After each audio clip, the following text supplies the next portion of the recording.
Alright guys, so welcome back to another Mandalorian video.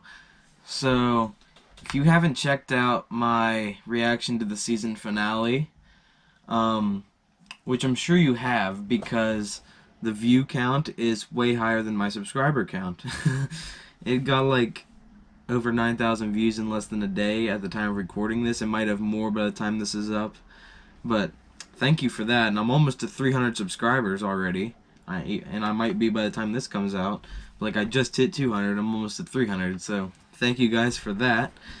And yeah, so today I'm going to be ranking all 16 chapters of The Mandalorian from worst to best.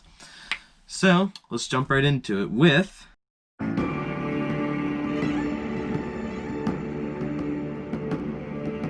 Chapter 5, The Gunslinger. This is the only episode of the show that I could call bad. Like, this episode was just... It was so inconsequential. I mean, it did introduce Fennec, so it has that going for it. But the bounty hunter, the other, like, rookie bounty hunter character was so uninteresting to me. And the only thing saving this episode is Fennec and that post-credit scene, or it wasn't even post-credit, but like that end scene that is now confirmed to be Boba Fett finding Fennec. But that's the only thing that saves this episode. So I don't know. I mean, there's no other episode I'd put at the bottom other than maybe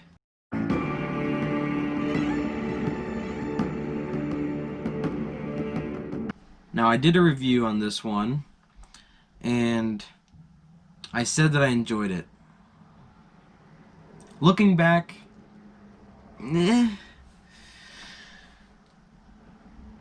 it's probably the weirdest episode of the series, with Frog Lady and Baby Yoda Frog Lady Egg Genocide.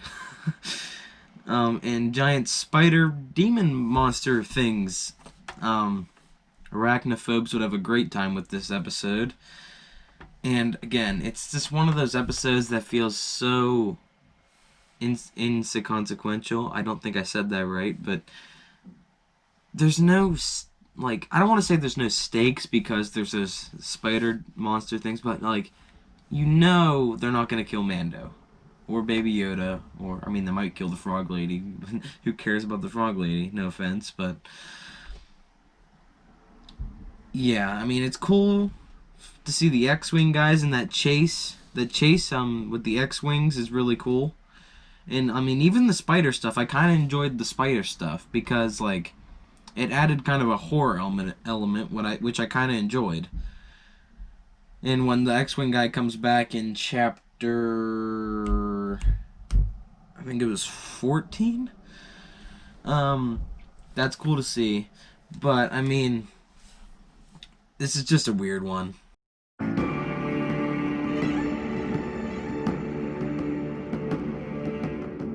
Chapter 4, Sanctuary. Now, some of you might be mad at me for putting it this low, but hear me out. It's obviously great to see Cara Dune. The introduction to Cara Dune in this episode is awesome to see, and that fight with the ATST is really cool. But I was honestly pretty bored with this episode until the final battle with the ATST. I was just like, nothing's happened.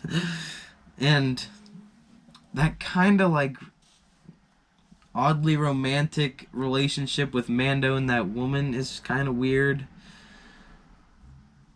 And yeah, I mean, overall, I was just pretty bored with this episode.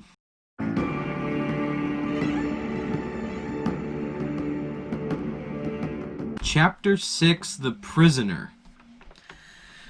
Now this episode, it's like another filler episode, like another side mission episode that doesn't really have any consequences. But it has gotten better with me. It got better for me when Mayfeld came back in season 2. And even before that happened, I thought the whole, like, the prison break thing or whatever it was, there's a lot of really good action in there. But again, there's that weird Twi'lek that has like a weird romantic interest in Mando, and we just don't need that. We don't need that in the Mandalorian. Um, yeah, but like my opinion on filler is I don't mind filler as long as it's entertaining. And the gunslinger was not entertaining. The passenger was somewhat entertaining. This was pretty entertaining for a filler episode.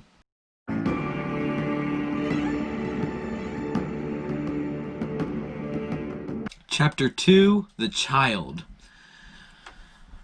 Another like side mission sort of thing, but less filler. Because so like the Jawas put this whole episode into motion with stealing Mando's stuff from his ship, and he has to get this egg for them. And I think it's called a Mudhorn. That sequence is really cool, and our first we get to see Baby Yoda, Grogu, use the Force for the first time in the show, which is really awesome to see. And obviously we got Quill. And yeah, overall a really decent episode, but not really too many plot points in this episode. Like, overall it's not too important to the overall story.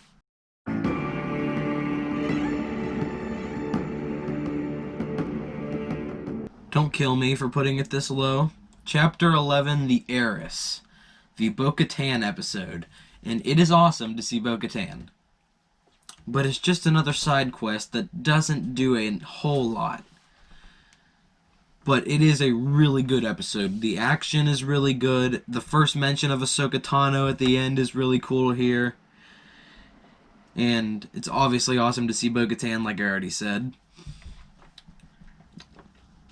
But again, a lot of the Mandalorian episodes, and this isn't necessarily a bad thing, but a lot of the Mandalorian episodes, he goes to a location, he finds some people, and he asks them for help, and they will help him if he helps them.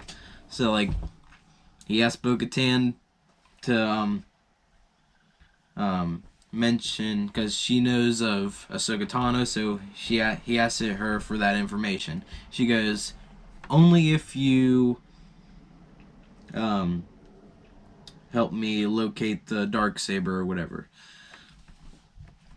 And yeah, that was really, like, a lot of the episodes do that. Like the Ahsoka Tano episode, you help me do this, you do that. Yeah, okay. There's just a lot of episodes like that. But that's not necessarily a bad thing. So, overall, this is a really solid episode. It's just, there are a lot more episodes that are better than it.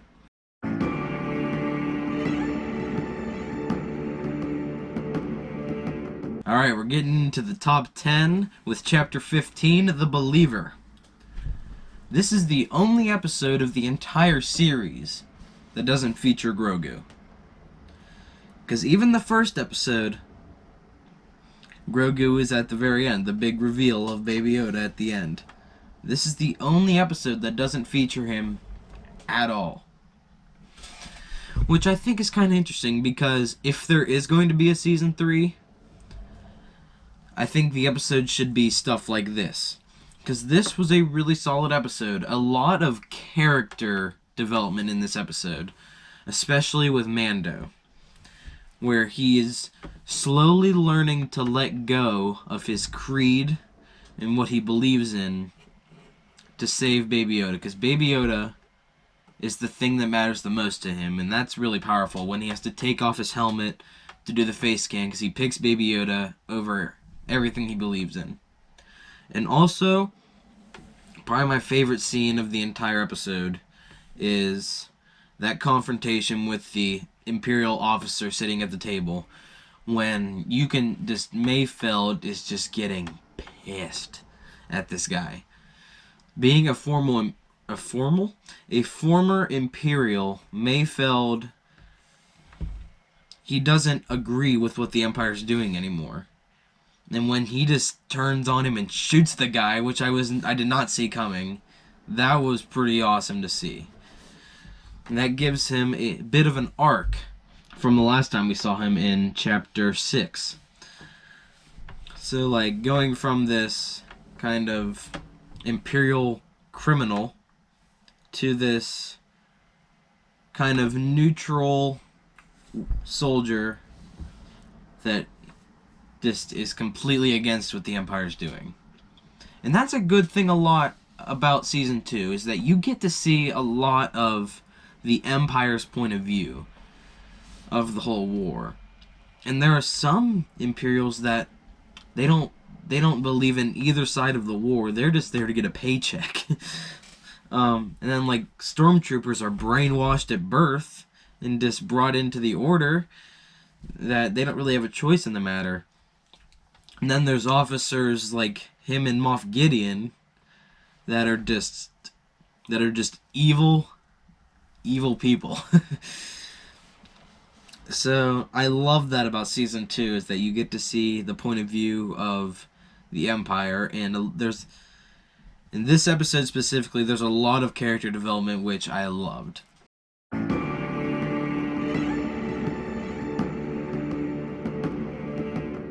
Number 9 is Chapter 9, The Marshal. So when this episode first came out, it seemed like another filler episode, but I think this is the best filler episode of the series, if you want to call it that. Because it's like another side quest, you introduce Cobb Vanth with the Boba Fett armor, which was awesome to see. And it's another situation where it's like, if you help me defeat this Krayt Dragon, I'll give you the armor. So, speaking of the Krayt Dragon is awesome. Really terrifying monster that you get to see there. And Mando is just... he's incredible in this episode, just diving right into the Krayt Dragon, exploding it from the inside. And...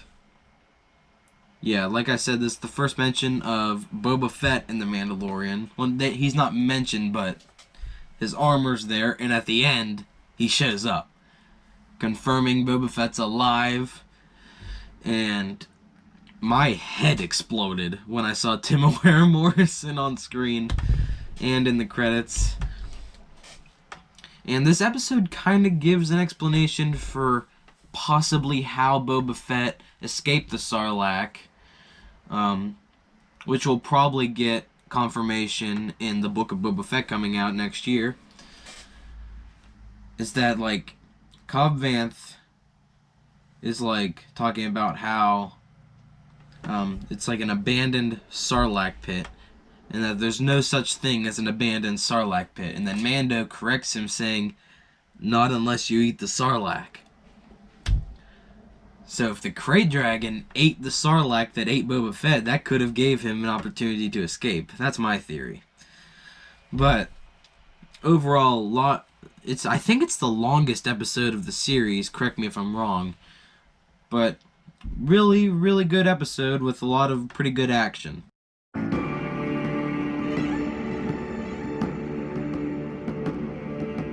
Chapter 12, The Siege. Some of the best action of the show in this episode. That whole chase with Grief Karga, Cara Dune, and the Fishman, and those speeder bikes, which, by the way, I just want to mention, one of the funniest things is when those speeder bike guys come over the hill, and two of them just crash immediately. I mean, it's great. And then the chase in general is really cool, and the TIE fighters, like Mando sweeping in at the very end to take out the TIE fighters. Although, one little complaint is that the Razor Crest was repaired awful fast. like, I don't know how much time had passed since he dropped it off with the workers who were working for Moff Gideon, or the Empire, and Mando coming in and saving them from the TIE fighters in the chase. And one of the best Grogu moments of the episode, him putting his hands up in the Razor Crest and then puking up his blue cookie, whatever it is.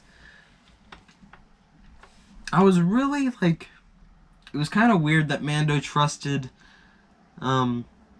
just leaving Baby Yoda in the school unattended. That was kind of odd, but that chase and all the action in the Imperial base makes up for that. I mean, it was just some of the best action of the show.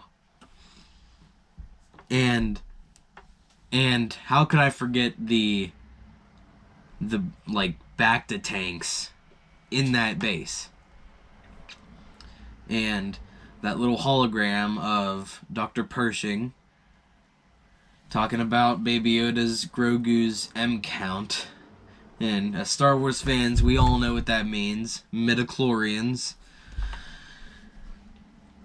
And yeah, that was really cool to see that the big reveal that they are cloning stuff.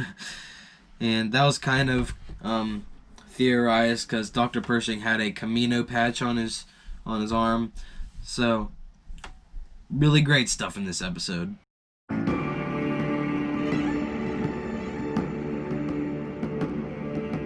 Chapter 1, the one that started it all, The Mandalorian. This was a heck of a start for the show.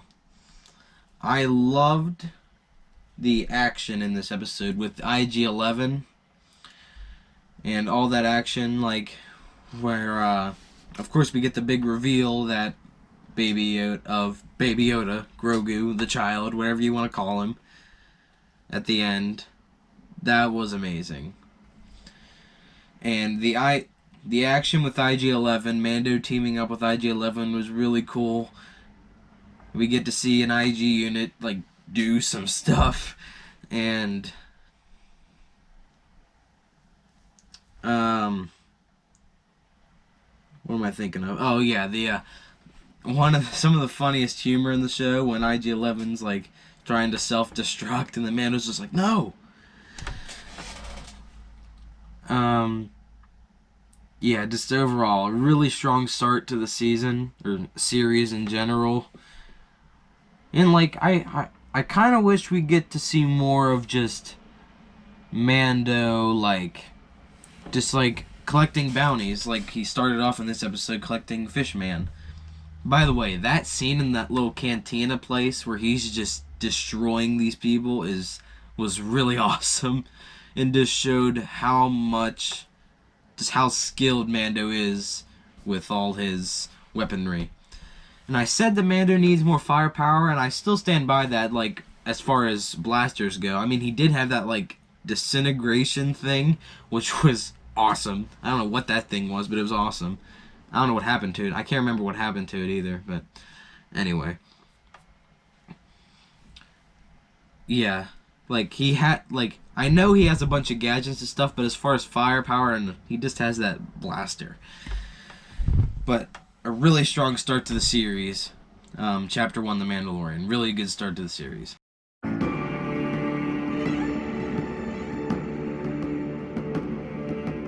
Holy crap. Chapter 13, The Jedi. Ahsoka Tano. Ahsoka Tano is in The Mandalorian, and it's awesome. But, yeah, I mean, this episode just gets a ton of points for having Ahsoka Tano in this episode, and some lightsaber combat. Like, really the first lightsaber combat we get to see in the show. Because, like, obviously we saw Moff Gideon with the Darksaber at the end of Season 1, but he didn't do anything with it. So this is our first real lightsaber combat in The Mandalorian, and it was great. And a lot of stuff, like we get Baby Yoda Grogu's backstory in this episode, where we learn his name, Grogu. His name is Grogu. We learn his name is Grogu, and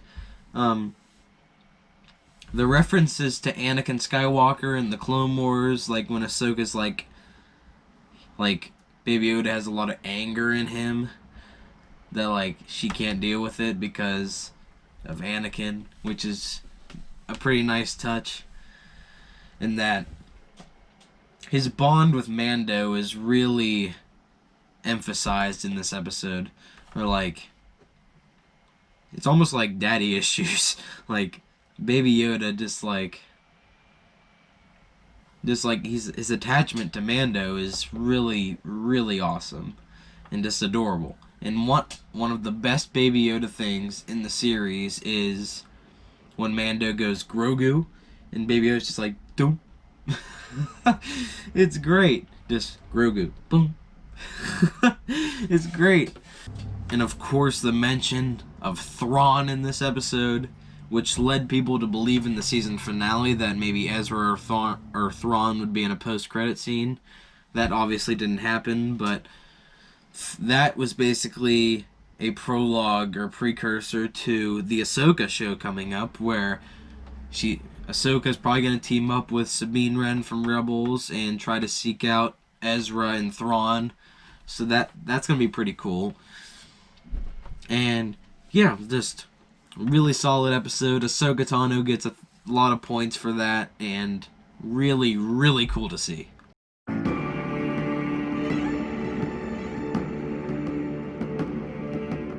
Chapter 3, The Sin.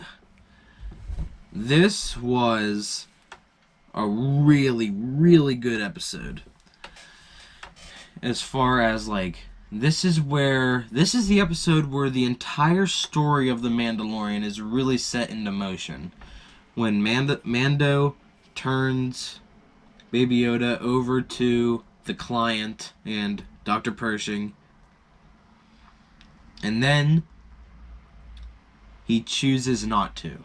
He comes back, storms that little base or whatever it is, and takes Baby Yoda back with some help from his Mandalorian friends, escapes, and Grief Karga is kind of turns on him here, but obviously he comes back around. Yeah, the action with all the Mandalorians just killing people and to help Mando escape with Grogu was really, really cool. And when Mando and Grogu are flying off, the one Mandalorian comes up and is like, salutes them like, good luck. So yeah, really, really strong episode, and the episode to set the entire story in motion.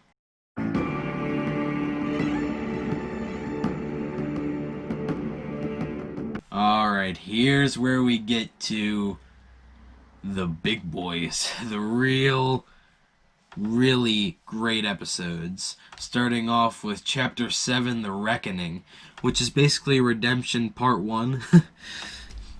Basically, Chapter 7, Redemption Part 1. That's what this episode is, because it's where the big Season 1 final battle is set into motion, and then Chapter 8, Redemption, we'll get to that here in a sec. This is a continuation of this. So, a really, really, really good episode with a lot of, like, our heroes lose. Like, it has, like, an Empire Strikes Back vibe to it, because the heroes lose throughout the entire episode. Like, Mando gets his crew together. We got Mando, Grogu, Grief Karga, Cara Dune, IG-11, and Queel.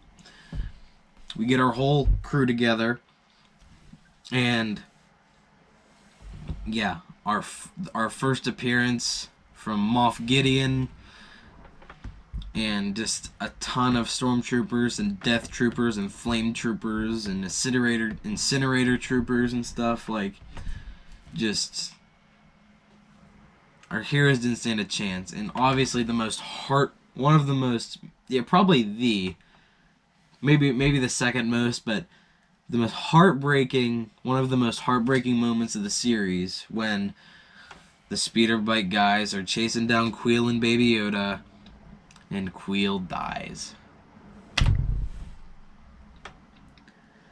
Yeah, probably the second saddest moment of the series. We'll get to the most saddest here coming up. But when the last shot of the episode is just Queel laying there, lifeless, and then you see Baby Yoda laying on the ground, and the speeder bike guys pick him up, then the episode ends. Maybe the biggest downer of the entire series. But that that just adds to the quality and greatness of the rest of the episode.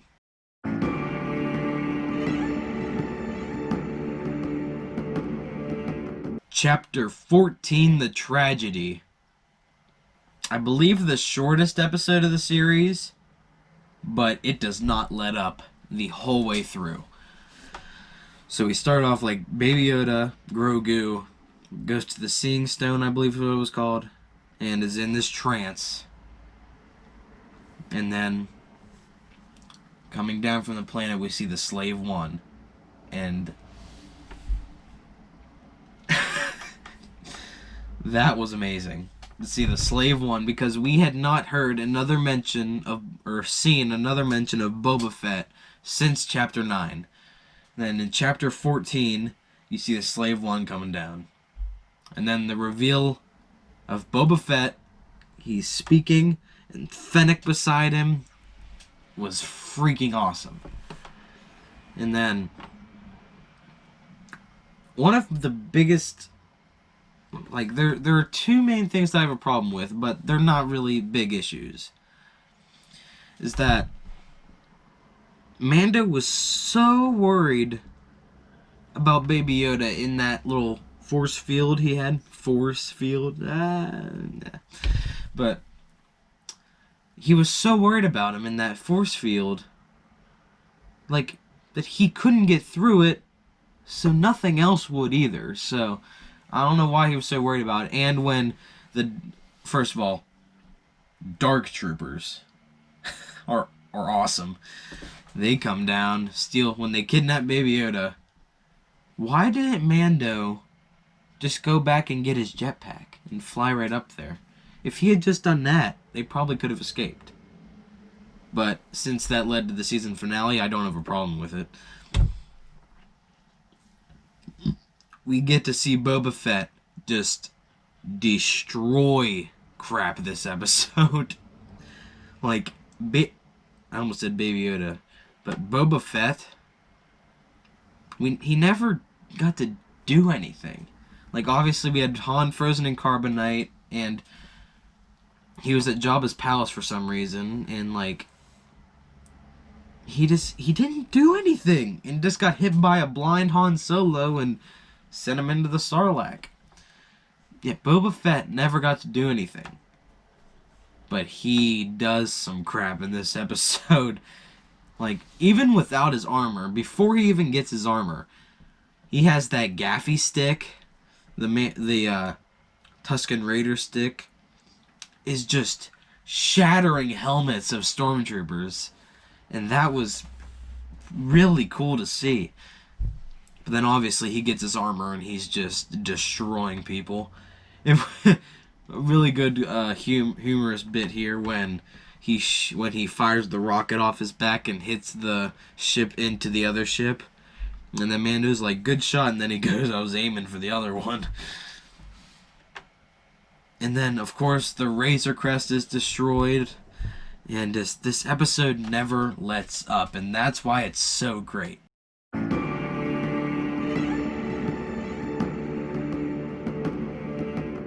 Now, if you've been paying attention, you'd know that both season finales are my top two.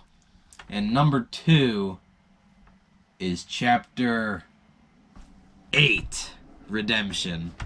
So now, you know what my number 1 is, and based on my reaction video, you probably knew already. But Chapter 8, Redemption is another really good episode. Our first look at Din Djarin, Mando's face, the first time Mando takes off his helmet, and we get to see his face in the episode, or the series. And the fact that he was hesitant toward IG-11 to take off his helmet because he didn't want him to see, even though he's a droid, he didn't want him to see it. Like, because he starts to show respect towards IG-11 and droids in general. Speaking of IG-11, IG-11 is so awesome in this episode. Like, that opening scene with IG-11 and the bikers, and IG-11 just destroys these bikers, like, just slamming them into their speeder bikes after they're punching Grogu. Like, that was that was awesome. And then obviously his sacrifice toward the end, when he walks through the molten lava or whatever, out into where the stormtroopers are, and he self-destructs and just obliterates the stormtroopers. And back to my point where, like, Mando was, like, starting to care. He cared about IG-11 and, like, was, like, more opening toward droids now, and he, like, didn't want him to do it. And it was a pretty powerful moment. And then the chase with Moff Gideon and Mando. Moff Gideon flying the TIE Fighter, and Mando getting to use his jetpack to fly up there. And yeah, this is the episode he gets his jetpack too, I believe. But like, he flies up there and crashes Gideon's TIE Fighter. And at that point, we all think it's like, oh, yay, Gideon's dead. We can all move on, get Grogu to a Jedi, and we'll all be good. But then the post-credit scene.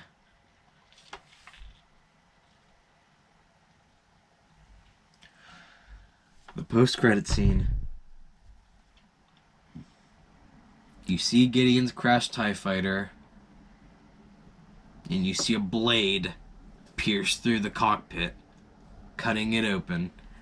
Gideon walks out with the dark saber. Oh my gosh! The first live action appearance of appearance. I can't even talk. Appearance of the dark saber, which was what? The dark saber. We still don't know how he got it. I don't even know if I care, though. It was just so awesome to see. And then the payoff to that in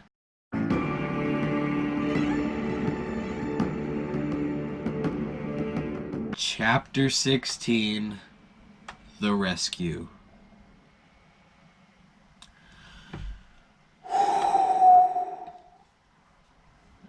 Wow. Just wow. When I finished watching this episode, I was literally speechless. Like, I did not know what to say or what to do. I mean, you can see in my reaction video, which you probably have seen already based on the view count. That video got like 9,000 views in like less than a day. That was insane. So thank you guys for that. It's like, based on that, I'm guessing you've seen it. And like, just, if you watched it till the end, like, at the end, like, I literally didn't know what to say. Like, I was just speechless. So Bo-Katan's back for this episode. And we got, our team is Mando, Cara Dune, Bo-Katan, and that one other female Mandalorian that I don't know her name, and Boba Fett and Fennec. Pretty great team up if you ask me. And they steal an Imperial shuttle to crash into the ship and just start taking out stormtroopers. And Mando's fight with the Dark Trooper was like, it was like almost scary. Like, Dark Troopers are pretty scary looking. Like some Terminator vibes. And like, you can just picture what Mando is feeling when that Dark Trooper's just pounding and pounding and pounding his head to the point where it's indented into the ship. Like, you can only imagine what he was going through. And like, I said it in my reaction that it took so much to take down just one of them. And they've got an entire army. So when they come back, after Mando sucks them into space, of course they came back because they're droids. I didn't pick up on it, but no one else did either. they come back and like Bo-Katan and Cara Dune Fennec, they're getting all their blasters ready. I'm like, what are those gonna do? Like, Mando lit this thing on fire and shot it, lit it on fire, and finally got a spear in its neck and decapitated it, but blasters just bounce right off it. So, like, at that point, I'm like, how are they gonna do this? How are they gonna do this? I also forgot to mention the Mando and Moff Gideon fight, which was really well done. With Mando, like, deflecting the Darksaber with his Beskar, and then taking him down with the spear. And then Mando brings him in and, like, he offers the Darksaber to Bo-Katan and she can't accept it. Because the Darksaber has to be won. But, back in Rebels, when Sabine gave it to Bo-Katan, she just took it without question. She just took it. But now she can't take it. So, I mean, it doesn't really add up. But back to what I was saying earlier. The Dark Trooper army is just pounding at the door. Everyone's got their blasters ready, which won't do anything. How are they going to do this? And then an X-Wing shows up. A single X-Wing. And you look on the security monitor, and there's a cloaked figure going through the hallways, just destroying Dark Troopers. And then you cut to just... It's green. The lightsaber is green! I even, like... In my reaction, when I saw it was green, my first reaction was, oh my god, Luke. And even when, like, I caught a glimpse of the hilt, and I'm like, that looks like Luke's hilt! And he's got the black glove, like... It's Luke! But, like... I didn't want to say it was Luke, because I was just in denial that they would actually do that. And boy did they do it. Luke gets his own Vader Rogue One scene where he's just destroying Dark Troopers. And then he walks in, takes off the hood, and... It's Luke! It's Luke! A lot of people are talking about how the face is not that great. Like, dude, I don't care. I don't care. It's Luke. I don't care. Like, of course it's not gonna look right. Of course it's not gonna look right. It's not gonna look like a young Mark Hamill is standing right there. But it's Luke. And that's all I care about. It's Luke. And then I was talking about heartbreaking moments back in Chapter 7, The Reckoning, when Queel died and Baby Yoda was stolen. The most heartbreaking moment of the series is when Mando has to say goodbye to Grogu and willingly takes off his helmet to let Grogu see his face. He has completely let go of what he believes in, because Grogu is all that matters, and just, without a second thought, takes off his helmet in front of all these people. That is really powerful. And then, of course, R2 shows up, which is awesome.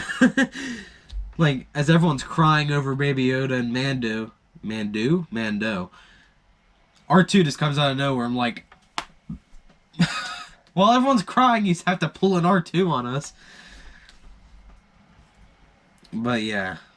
And then I gotta talk about the post-credit scene where a Bib Fortuna, who hasn't missed a meal, is sitting on Jabba's throne.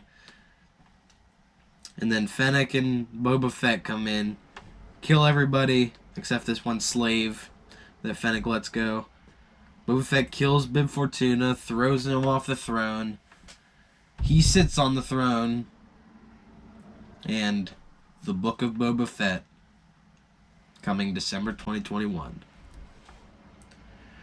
I said this in my review that I think The Mandalorian Season 2 is kind of like a prologue to the Book of Boba Fett, in the sense that we introduced Boba Fett back to Star Wars in The Mandalorian Season 2. He got to do some cool stuff, and now he's going to have his own show. That's what I'm thinking. So, really excited for that. Just a year from now. So, yeah, that's going to do it for my Mandalorian ranking. Leave your own rankings in the comment section below. Of course, we're going to disagree, because this is my list, and I am entitled to my opinion, as are you. You are entitled to your own opinion as well, and I'd love to hear your opinions. Is The Gunslinger your favorite episode? No, it's not. No, it's not. Don't. There's going to be that person that's going to put The Gunslinger high up, but whatever. Do what you want. So, yeah, I said in my reaction to the season finale that my next reaction would be WandaVision in January. Well, actually, that's not entirely true, because I think me and Hannah might react to Soul, which is coming out on Christmas Day. So, Pixar's Soul. So we might react to that before WandaVision. That comes out in January, and then Falcon and the Winter Soldier in March.